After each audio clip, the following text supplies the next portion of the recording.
If you want to make videos, you should make videos. And I don't want you to let your equipment or lack thereof hold you back. In order to record a YouTube video, you just really need 3 key things.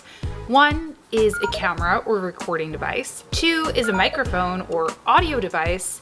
And 3, you're just gonna need something to hold it up and frame your shot. And you know what actually has 2 out of 3 of those things already? Your phone. So let's ditch this camera, shall we?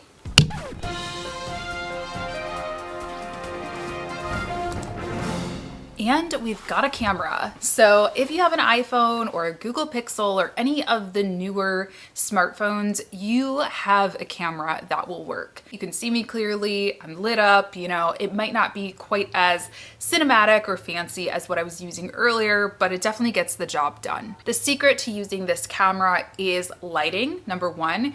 Your light sources are gonna be very important. So right behind my iPhone is a big window, and I have it opened up to get me as much natural light as possible to help light up my face and, you know, everything. Now, if I were recording somewhere that were really dark, or if this were at night, I could easily just pop a ring light behind my iPhone itself to help light up the shot as well. So that would work also. Another secret here is using your back camera, which can be challenging. I'll admit I'm a little nervous because I don't know exactly what I look like. I can't see myself on a screen like I could if I were recording with the front-facing camera. But the back cameras are a lot higher quality, so that's something to just consider using. Now, I certainly have recorded and will continue to record using my front-facing camera in those times of doubt, or just, you know, if I'm, you know, maybe feeling a little more self-conscious that day and want to check how I look or something like that. That's totally fine. The quality is still, I think, totally okay. But if you want that really high quality camera, flip it around, use your back camera. Something that really helps also with recording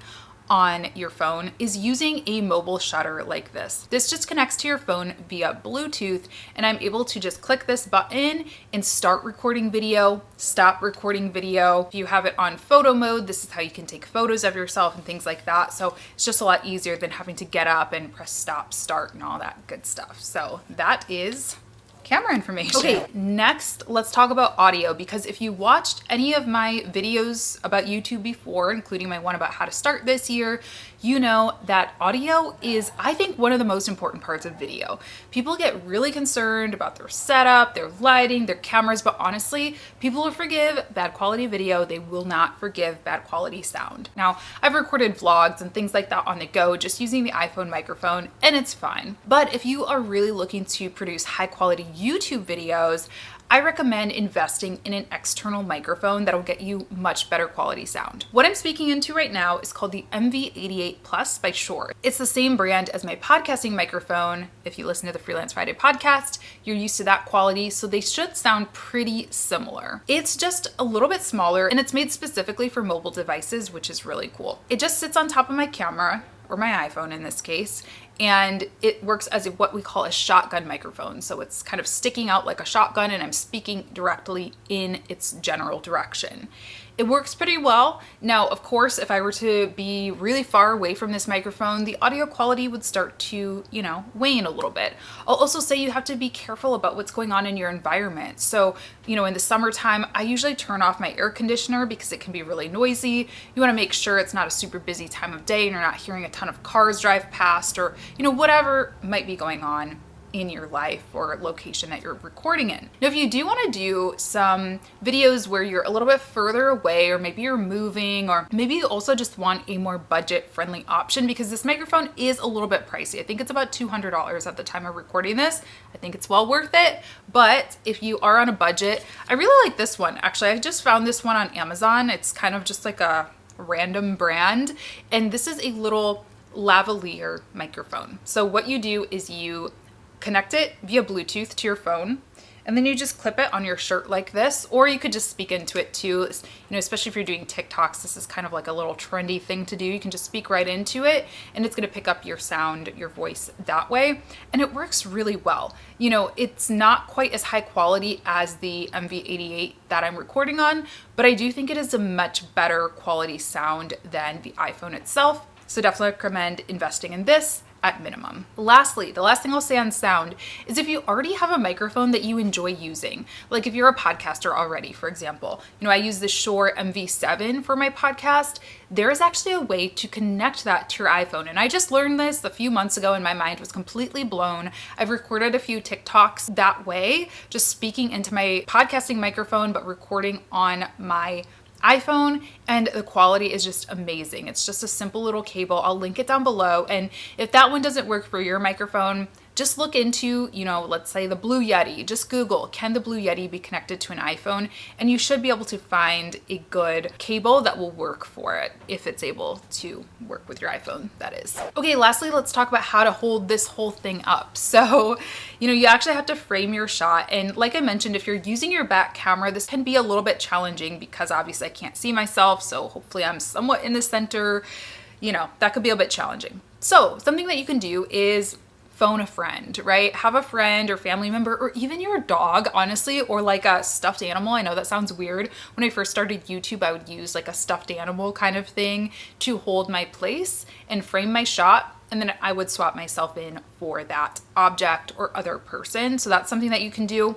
And then you're gonna wanna have something that can hold up your phone, of course. So right now what I'm using is actually a combo of a Manfrotto mini tripod and my laptop and some books.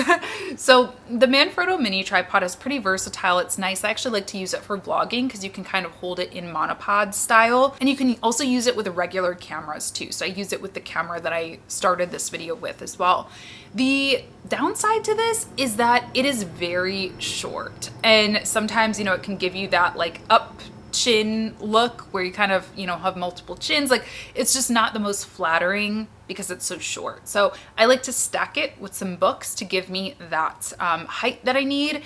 In general, you should be positioning your tripod to be about eye level. Your camera should be about eye level or maybe even a little bit higher.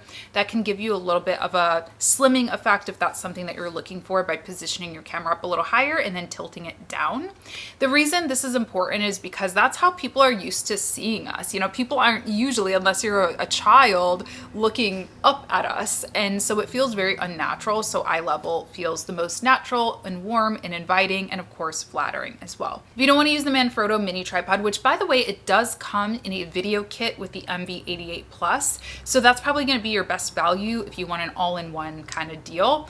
But if you are looking for something again that's a little bit more budget friendly and that also has more height to it, I really like this guy. This is, I don't know what brand, but I'll link it down below. I got this on Amazon as well. And I originally bought it for TikToks and, Instagram Reels and Instagram Stories, vertical video, because you can put your phone in right here, vertical style, and you're good to go. But it also twists around and you can put your phone in here for horizontal videos for YouTube or LinkedIn or whatever as well. And I also really like it because the stand is pretty small, so you can kind of fit this in a lot of different places. It's very versatile. I think a little bit more versatile than the Manfrotto mini tripod actually. And I really like it. So I'll link this down below for you as well. But you definitely want something that's going to stabilize your camera, that is going to, hold it up and look good and be steady and all that good stuff. Okay, and lastly, I also want to mention editing, right? What do you do once you have your video ready? Well, we truly live in an amazing time because when I first started YouTube, there were not this many video editing options out there. It was pretty much like iMovie or Windows Movie Maker or Final Cut maybe. Now there are just so many. I personally use Final Cut just because I've been using it for years, but there are so many affordable options out there like iMovie. And also one that I've been loving lately is CapCut. The cool thing about CapCut is you can use it on your desktop, but you can also use it on your mobile device. So it just makes sense if you're already recording on your mobile device, why not just edit on your mobile device as well and then upload it directly from there. So there's no transferring, no SD cards, like none of that stuff that you have to mess around with. So it's really convenient and it really can do quite a lot. So that's it. Those are my tips for recording with your iPhone. I hope this was helpful for you. If you have any questions about recording with your iPhone or just YouTube in general, feel free to leave me a comment down below. I love talking about this stuff. It's seriously my favorite thing to talk about. And it's just been such an eye-opening experience and life-changing experience for me being on YouTube. It's been responsible for a whole lot of my business and it's just a lot of fun too. I do have a course on video if you want to dive deeper and really learn about storytelling and strategy, editing, and more nerdy equipment stuff. So I'll link that down below for you as well. But that's all I got for now. Hope this was helpful, and I'll talk to you in my next one. Bye.